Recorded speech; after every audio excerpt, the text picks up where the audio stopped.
Brancalonia is this Italian fantasy RPG by Acheron out of Italy that completely blew me away about a year ago. I reviewed the core rulebook and first expansions on this channel.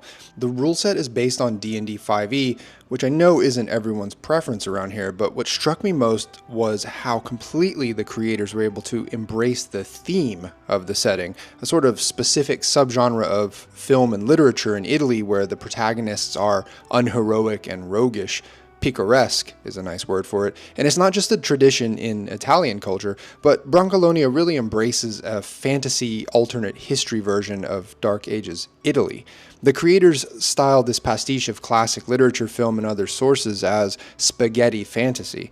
If you need a media touchstone to sort of zero in on the soul of this setting, I might recommend none other than L'Armata Brancaleone, a film from 1966 directed by Mario Monicelli. It's free to watch on YouTube with subtitles, at least at the time of recording. In my first video, I covered the core books and touched on the first expansion for the game, The Empire Wax Back, and frankly, just reading the materials was a blast, but almost overwhelming in the amount of creative thought and detail. And in terms of artwork, Acheron's artists create these maximally vibrant painting-like illustrations that really sort of bedazzle me. I think the craziest thing about Brancalonia so far is that they've been able to expand the setting into not just several more books, the Brancalonia Bestiary, Bounty Kingdom Gazetteer, and Furious Lands and Other Dirty Jobs. They are actually launching a fourth crowdfund campaign for the setting that will include Complete Knave, Grand Theft Market, and Saints of the Kingdom. It's frankly staggering the amount of hilarious writing and AAA artwork and illustrations packed into these books. In this video, I want to cover their last expansion books, the Bestiary, Gazetteer, and Dirty Jobs. I think my goal here is not to tell you how great I think this setting is in terms of its execution and production value, but just to show you as well as I can. You can be the judge on whether you find this stuff as inspiring as I do. I don't think there are any surprises here if you watched my previous review video on Brancalonia, or really my coverage of any of Acheron's games where I show the physical books. They're always really nice books. The covers are thick and vibrantly colored, the interior paper is premium, the binding is stitched rather than glue bound. It's premium stuff. It's a shame that at the time of recording, I'm in between houses, so all of my existing Brancalonia books are in storage. I really wanted to show you what all the Brancalonia books look like on a bookshelf. I think just seeing the name Brancalonia every time I looked at my bookshelf in my last house gave me joy because of the reading experience alone that those books provided. And speaking of reading experience, I want to show you really the most remarkable of the three books that I'm going to cover in this video first. It's this book right here, called The Bestiary, but it turned out to be so much more than a collection of monsters. Over the years doing this channel, I've ended up with a nice little collection of bestiaries. They can be a lot of fun to read, but virtually all of them I've ever come across are really just a running list of monsters, usually in alphabetical order. This one's a little different. I don't really know who to credit for this whole concept. Morrow, Samuel, I don't know who came up with this idea, but the concept here is to present a main monster, then 2 or 3 support or peripheral monsters associated with that main, then a layer or environment that functions as a full-fledged usable encounter, which uses those monsters, and then for most of these entries, a recipe with which the PCs can cook the monster and get special temporary abilities. The total count is 25 major monsters and 73 minor ones, but you can cherry pick any of these 100 or so beasts and stick them into any encounter. They're just organized by thematic and environmental association. And here's the NPC chef who wrote all of these monster recipes, Pellegrino Astrucci. What a guy. I'm only going to cover 3 out of the 25 main entries of this bestiary because I think it would take too long to do more, and I don't want to reveal all the content in this video. Needless to say, the 3 I'm going to show you aren't necessarily even the best or most interesting. They're just representative of the sheer creativity and humor that this book is packed with. The Overgourd is a pumpkin that has gained sentience through an evil resin applied by witches. These gourds build their bodies up into tough, scarecrow-like bodies, although intriguingly, this illustration depicts a scorpion-like Overgourd, which is also cool. They're pretty tough. I mean, I guess it's all relative. They're challenge level 6, let's just put it that way. One other really nice feature about each of these 25 main entries is that they're all rooted in real-life European history, culture, or myth, and you get a tasty little blurb explaining their academic connections to our world. The Overgord has little minions called beanies. These are just lower hit point versions of the Overgord that might swarm your party.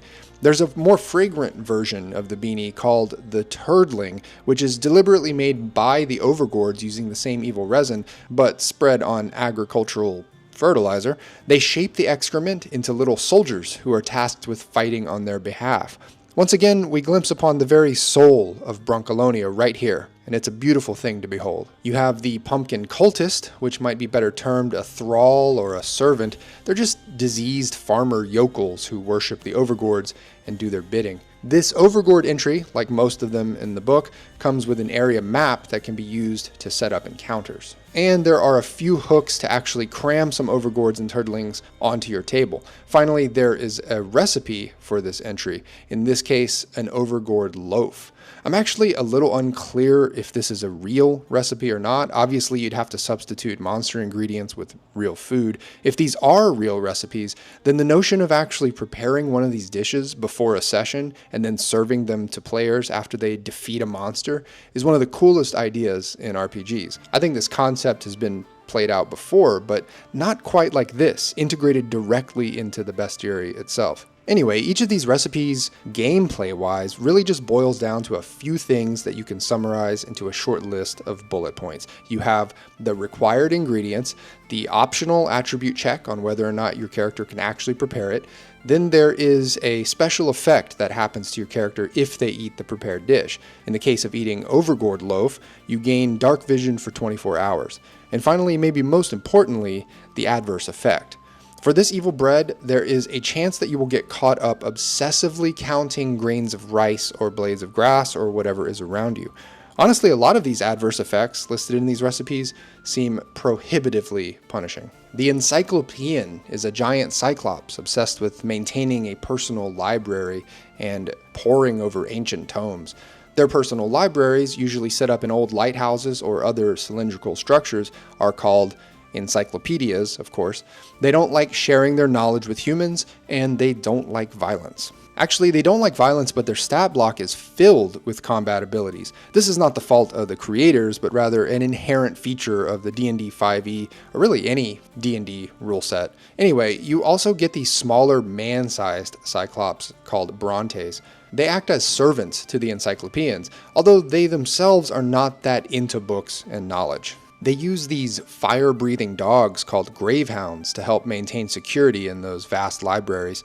One of their greatest natural nemeses are the Titavilus, little imp-like creatures that can phase in and out of books. They go from book to book and create typos and eat words. They're every librarian's worst nightmare. The lair here is set up for about a session's worth of sneaking around, parlaying with an encyclopean, or more likely battling them and their minions and those little imps. And it's kind of gross, but there's a recipe for those imps called Titavilus Carpaccio. The recipe calls for the consumption of their flesh relatively uncooked as to savor its delicate, buttery consistency. This is one you definitely don't want to try at home. If your PC eats this Carpaccio, they gain advantage to intelligence and charisma checks for the next 6 hours, but start talking incessantly without the ability to stop, and gain disadvantage on all charisma, stealth, and perception checks based on hearing.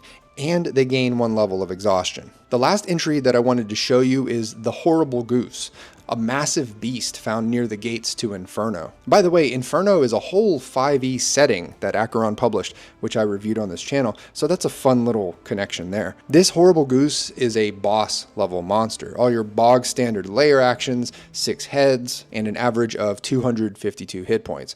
This Mother Goose has a couple of support beasts that come in the form of smaller infernal geese who can only do any kind of damage in large numbers, and embermites, or small living clumps of embers floating around and causing trouble. The most remarkable feature of this entry is the fact that when you enter the Horrible Goose's lair, you are forced into what is essentially a full-fledged board game.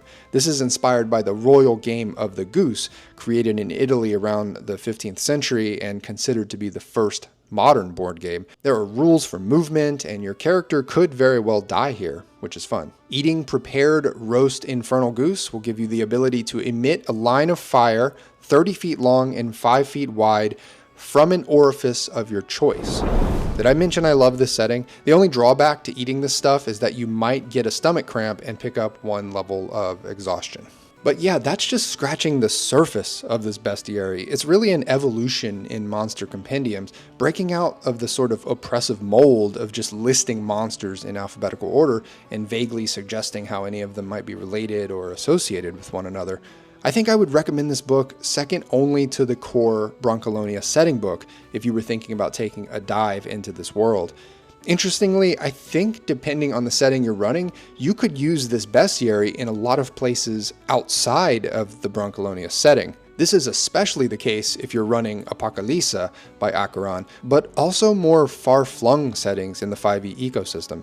You might have to file off some of the references to the Brancalonian setting with some of these entries, but I can see a lot of general application with this bestiary. The Bounty Kingdom Gazetteer serves as a geographic expansion for Brancalonia, providing 24 detailed locations from remote mountain abbeys to bustling city districts and mysterious ruins, each with its own history, notable characters, and adventure hooks. For character options, it introduces 6 new playable races, 2 subclasses, and 2 complete new classes that expand the roster of playable names. There are also a few mechanical innovations like the Supreme Beatings system for brawls, a random generator for creating interesting bandits, and various magical items specific to different regions. Let's quickly go through the 6 new races. First, you have the Angelicata. These are divine beings who take a vacation or vacatio from their celestial duties to experience mortal life. They retain superhuman abilities despite their fragile flesh bodies,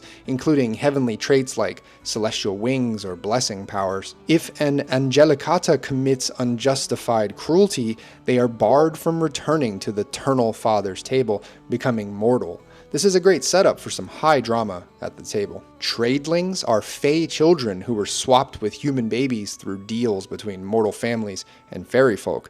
Though diminutive and bearing fey characteristics like pointy ears or unusual eye colors, they are raised by human parents and live mortal lives. They maintain some extravaganzian magic abilities such as invisibility, teleportation, or the power to cast various illusion spells. Kolapesh are fish-like humanoids with gills, diaphanous skin, and colorful hair who can breathe underwater. Their origins are mysterious, possibly humans transformed by water magic, rescued sailors, or offspring of human and merfolk. They have formed schools or communities across the kingdom, especially near coastlines that are valued for their diving skills.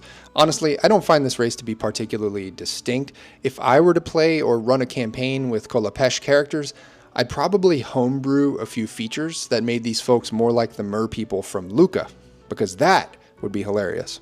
Goblin are short, coarse-furred humanoids with bowed legs, uneven gaits, and unpleasant features who are quick to anger and violence. Rumor suggests there's a large underground city of goblins beneath the Crown Mountains, ruled by a goblin monarch. Their presence brings misfortune, and they delight in foul language, making them simultaneously useful and troublesome party members. The Marked are humans born with significant physical alterations due to curses from witches, demons, or angelic legions. Their marks grant them occult powers, but also make them easily identifiable, leading to isolation and fear from regular communities. Different types of marks exist, including Devil's Mark, Crone's Mark, Angel's Mark, Extravaganza Mark, Devilfish, and Death's Mark, each of which carry different innate spells and special casting perks. Vitruvians are artificial humanoids made of wood, leather, rope, and other materials, powered by perpetual motion mechanisms called pivots. Created by genius marionette Leonardo da Squinci, they possess galvanic polygons that allow them to think, learn, and develop personalities. Though often viewed with suspicion, Vitruvians can be found throughout the kingdom as fighters, merchants, and even powerful grimoirists.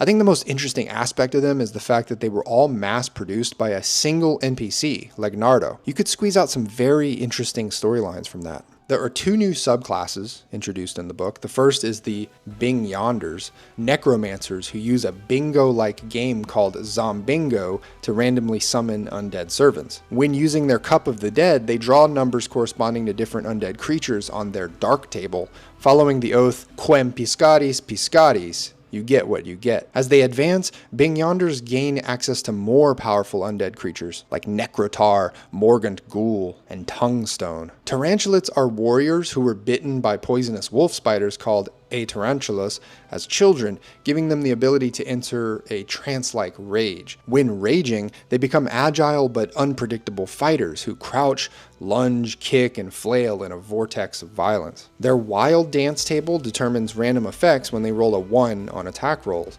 including stunning themselves, slapping allies, or dramatic leaps. There are two new classes in the book. Sorcerers are culinary magicians who use a secret spice called Tucorn to create magical food items and living food constructs called alimentals. They can prepare special arcane sorcery recipes that grant various effects when consumed, such as healing, enhanced abilities, or protection from elements. Sorcerers can follow either the magical foodery tradition, enhancing magical food properties, or the alchemical arcantine tradition, developing new recipes. Yokel agitators are charismatic rabble-rousers who gather mobs of dim-witted followers to do their bidding and protect them in combat. They command their yokel mob through various orders and can blend into the crowd to hide during battles. As they advance, their mob grows from medium to large to huge size, becoming more formidable and capable of overwhelming opponents. I honestly don't know how this would play at the table, since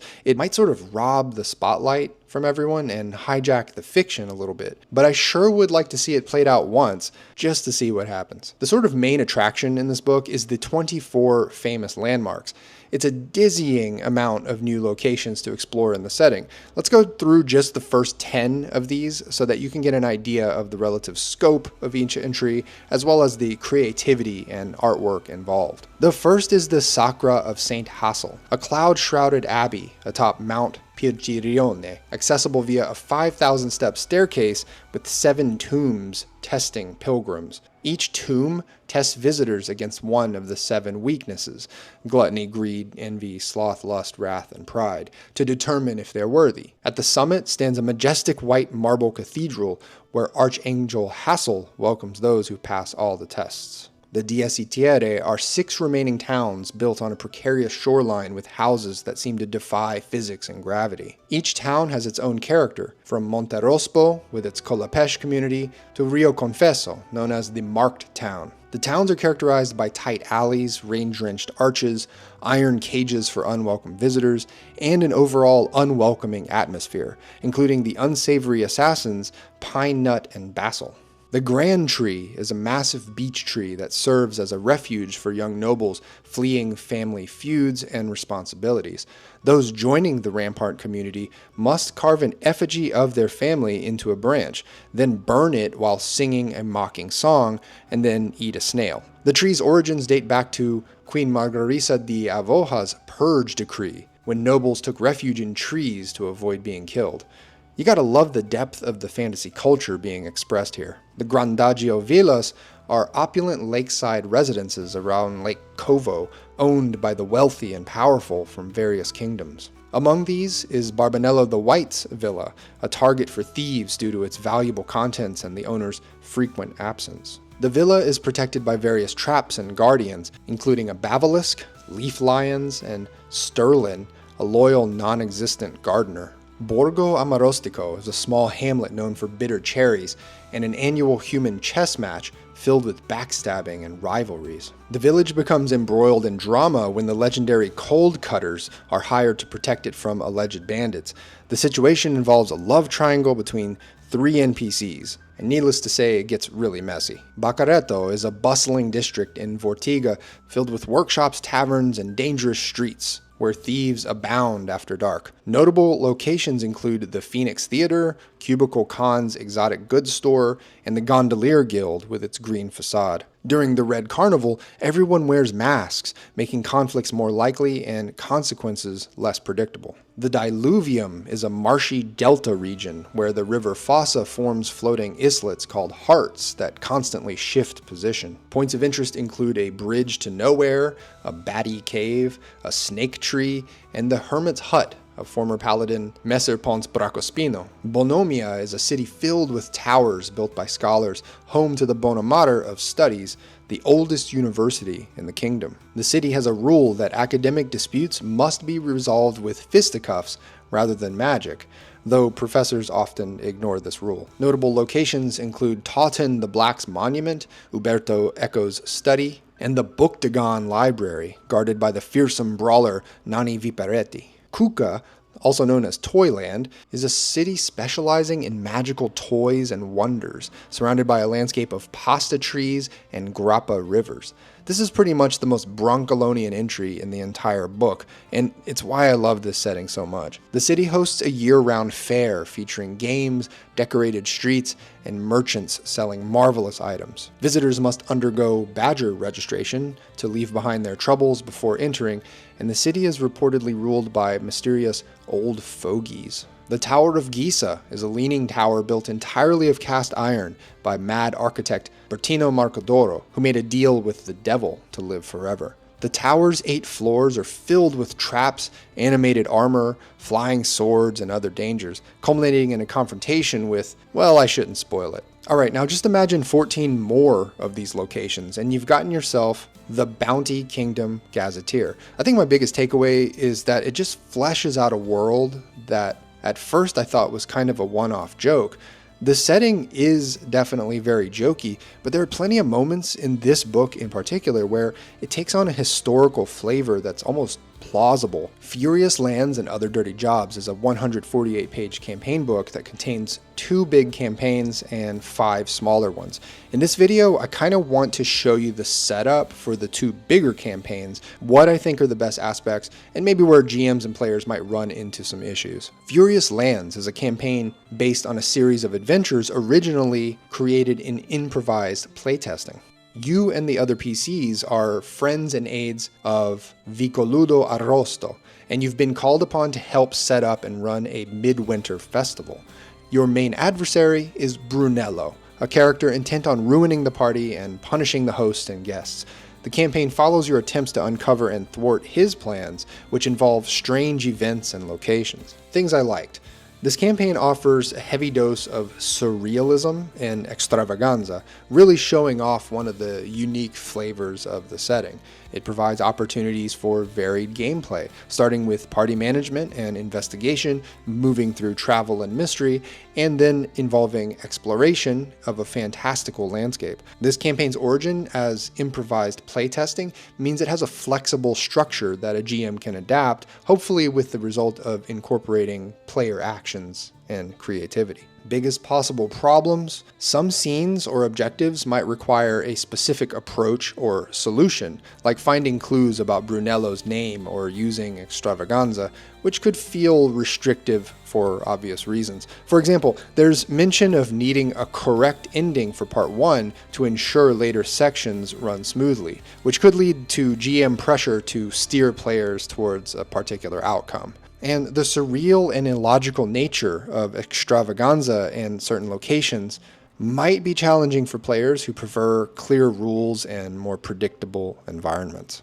Honor Among Knaves is a sprawling story featuring political intrigue within the criminal underworld, as well as a dramatic mass prison break, a bizarre journey through the realm of extravaganza involving fey artifacts, and a chaotic multi-faction treasure hunt in the Knave city of Amutina for a legendary treasure. There is also a fun twist at the end as well. Things I liked: provides a full multi-episode campaign arc with clear progression and rising stakes, offers significant player choice in which criminal faction to join and how to navigate interactions with rival groups during the treasure hunt. It combines elements of urban crime, political drama, surreal fantasy, and treasure hunting, and it includes optional interlude episodes that allow GMs to add side stories and provide a break from the main plot. Biggest possible problems? We have a campaign that has a specific plot progression that the players must generally follow, sometimes requiring actions like deliberately getting arrested, which could feel like railroading. Managing the multiple rival factions and their interference, especially during the finale, is probably going to get complex for the GM. The extensive nature of the campaign just requires a significant time commitment to run and play through all the episodes and the interludes. Ultimately, this is a campaign book that you only get after you've exhausted the half dozen other books for this setting. And if you've somehow run or played dozens of sessions in Brancalonia before getting to this book, I imagine that by the time you get to this one, you'll know how to mine it for ideas and inspiration and drop all the railroading off by the wayside. That brings us to yet 3 more Brancalonia books coming out, which, if you've read all these previous books, it's almost hard to believe that they could produce even more content for this single setting. Complete Knave will give you 12 new archetypes, 18 new feats, 33 or more new spells, rules to advance your characters, and a Knave sign language. Grand Theft Market is intended to be a huge resource for thematically imagined items and magical relics, stuff like giant fork weapons and Vitruvian goats and prodigious meats and cheeses. One thing I'm looking forward to in this book is the rules for opening up shop, which could really open the door to a completely different way of playing 5e, just running a shop. I have high hopes for that. Saints of the Kingdom will tackle all the aspects of the setting's religions, the Divine Twins and the Eternal Father, the Quaternae of the Four Mothers, the 5 Archangel Cinquain, the Holy Bingo, and all the saints of the calendar, dozens of saints and their histories, the legends and anecdotes, and all kinds of relics. On top of that, this book will include a whole campaign set in the Vatican City. What I've discovered through this continuous journey into Brancalonia is that sometimes these third-party 5e publications transcend the rule set itself and deliver something that stands on its own, even if as just enjoyable reading. I find myself drawn to Brancalonia not because I'm itching to roll dice using the 5e system, but because I'm genuinely entertained and inspired by just reading the books.